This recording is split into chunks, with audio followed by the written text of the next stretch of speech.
ಹೋದ ವರ್ಷ ಬೇಸ್ ಬೆಳೆದನಿ 2 ಲಕ್ಷ ನನ್ನಲ್ಲಿ ಯಾವ ಹೆಂಗನ ಮಾಡಿ ಇನ್ನೊಂದು 5 ಲಕ್ಷ ಸಾಲ ತಂದು ಅಲ್ಲೊಂದು 20 ಎಕರೆ ನೋಡಿನಿ. ಎಷ್ಟನ್ನ ಲೀಸ್ ಆಗಲಿ ಕೋಟ್ ಹೋಗಿ ಆ ಹೊಲ ಲೀಸಿಗೆ ಮಾಡ್ಕೊಂಡು 7 ಲಕ್ಷ ಇರ್ತಾವ. 25 ಎಕರೆ ಒಂದೇ ಸಾರಿ ಬೆಳೆದ್ರೆ ಲಕ್ಷಾಧೀಶ್ವರ ಆಗ್ಬೋದಲ್ಲ. ಮಾತಾಡ ಹೆಂಗನ ಮಾಡಿ ಆ ಹೊಲ ಮಾಡೇಬೇಕು. ಇನ್ನ 2,000 ಜಾಸ್ತಿ ಆಗಲಿ ಫೋಟೋಗೆ ಆ ಹೊಲ ಮಾಡೇ ಮಾಡ್ತೀನಿ. ನಾನು ಆಂಧ್ರಕ್ಕೆ ಹೋಗಿ ಬೀಜ ತರಕ್ ಹೊಂಟೀನಿ. ಮತ್ತೆ ಯಾರನ್ನ ಬಂದು ಕೇಳಿದ್ರ ಮಹೇಶ್ ಅಲ್ಲಿ ಅಂದ್ರ ಇಲ್ಲಿ ಹೊಲ್ದಾಗ ಹೋಗ್ಯಾನಂತ ಹೇಳು, ಬೀಜ ತರಕ್ ಹೋಗ್ಯಾನಂತ ಹೇಳ್ಕೊಡ. ಎಲ್ಲರಿಗೂ ಗೊತ್ತಾಗ್ತದ ಆ ಜಾಗ. ಬರ್ತಾನ ಹುಡುಗರನ್ನ ಬೇಸು.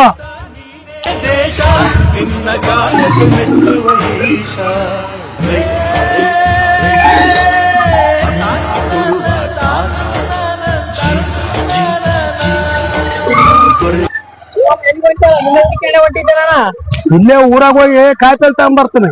20 ಎಕರೆ ಹೊಲ ಮಾಡಿದಲ್ಲ ಫೋಟೋ ಮಾಡ್ಬೇಕ್ರಿ. ರೊಕ್ಕಿದ್ರಿ ಅಂತ ಹೊಲ ಬೇಕು. 3 ಲಕ್ಷ ಮಾಡಿದ್ದೇವೆ, 5 ಲಕ್ಷ ಕೊಟ್ಟು ಮಾಡಿದಲ್ಲ. ಮತ್ತೆ ರೊಕ್ಕ ಕೊಟ್ರೆ ಯಾರಾದ್ರೂ ಕೊಡ್ತಾರ ಹೊಲ. ನೀನು ಬರ್ಬೋದು ನಾಳೆ 6 ಲಕ್ಷ ಅಂತ ಮುಂದಿನ ವರ್ಷ. ಅಷ್ಟು ದೊಡ್ಡವರಲ್ಲ.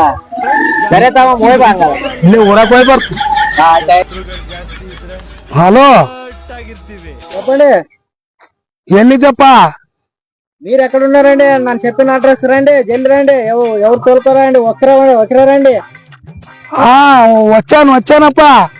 జల్దండి మీకోసం పెట్టానా 20 ఎకరాలు కానీ చెప్పారు కదా మీరు. మీకోసం పెట్టానా గింజలు తీసుకొని పోతండి. జల్దండి. ವಸ್ತಾನು ಎಲ್ಲಾರ್ದು ಬೆಸ್ ಆಯ್ತಪ್ಪ. ಅಲ್ಲಿ ನೋಡಿದ್ರೆ 800 ಇಲ್ಲ 500 ರೂಪಾಯಿಗೆ ಬೀಜ ಸಸ್ತಾಗಿದ್ದ ತರ ಬಂದೆ ಆಟೋ ಅಂಜ. ಹಲೋ ಮಳೆ ಭರ್ಜರಿ ಆಗ್ಯದಮ್ಮ. 2 ಆಟೋ ಮಂದಿ ಬಂದ್ಬಿಡ್ರಿ. ನಿನ್ನೆ ಬೀಜ ತಂದಿನ ಆಂಧ್ರಲಿತ ಇಟ್ಕೊಂಡು ಹೋಗ್ಬಿಡ್ರಿ. ಮುಂಜಾನೆ ಬಂದ್ಬಿಡ್ರ. 200 ತಗರಿ ಏನಾಗ್ತದ ಒಂದಿಂದಲ್ಲ. ಜಲ್ದಿ ಮುಂಜಾನೆ ಬರ್ರಿ. ಆಶಾರತಿಗೆ ಇಟ್ಕೊಂಡು ಹೋಗ್ಬಿಡಂತ್ರ. ಬರ್ರಿ ಮಳೆ ಬೇಸ ಬರ್ರಿ. ಜಲ್ದಿ ಬರ್ರಿ ನಾಳೆಗೆ. ಅಲ್ಲಪ್ಪ ಇಷ್ಟು ಬಿಡಮ್ಮಪ್ಪ ಬಡ ಆರಟಿಗೆ. ಏನ್ ಮಳೆ ಆಗ್ಯ ಏನ್ ಮಾಡ್ಲಯಪ್ಪ. ಎಲ್ಲ ಲಾಸ್ ಆಗೋಯ್ತು. 25 ಎಕರೆ ಹತ್ತೋಲ ಐತೆ. ಲೂಸ್ ಬೀಜ ತಂದು ತುಬಿಟ್ಟೆ ಆಂಧ್ರಕ್ಕೆ ಹೋಗಿ ಬಂದು ಎಲ್ಲ ಲಾಸ್ ಆಯ್ತು. 25 ಎಕರೆ ಹೊಲ ಸೇರಿ 14 ಕ್ವಿಂಟಲ್ ಹತ್ತಿ ಆಗ್ಯದಪ್ಪ. ಗೊಬ್ಬರದವನಿಗೆ ಏನ್ ಕೊಡ್ಲಿ, ಎಣ್ಣೆವನಿಗೆ ಏನ್ ಕೊಡ್ಲಿ, ಕೂಲಿಯವ್ರಿಗೆ ಏನ್ ಕೊಡ್ಲಿ, ಎಲ್ಲ ಲಾಸ್ ಆಗಿ ಊರ್ ಬಿಟ್ಟು ಹೋಗೋ ಪರಿಸ್ಥಿತಿ ಬಂದದಪ್ಪ.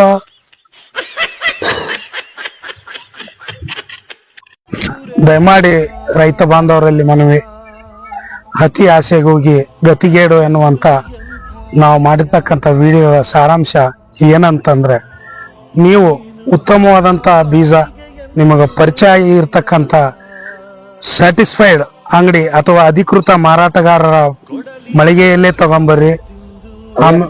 ನೋಡ್ರಿ. ಆಮೇಲೆ ಎಕ್ಸ್ಪೈರಿ ಡೇಟ್ ನೋಡಿ ಉತ್ತಮವಾದಂತ ಬೀಜ ಒಂದು ತಂದಿಟ್ಟು ಉತ್ತಮವಾದಂತ ಫಸಲು ಬೆಳೆಯಲ್ಲಿ ಯಶಸ್ವಿ ಆಗ್ಲಿ. ರೈತ ಬಾಂಧವರಿಗೆಲ್ಲರಿಗೂ ಧನ್ಯವಾದಗಳು.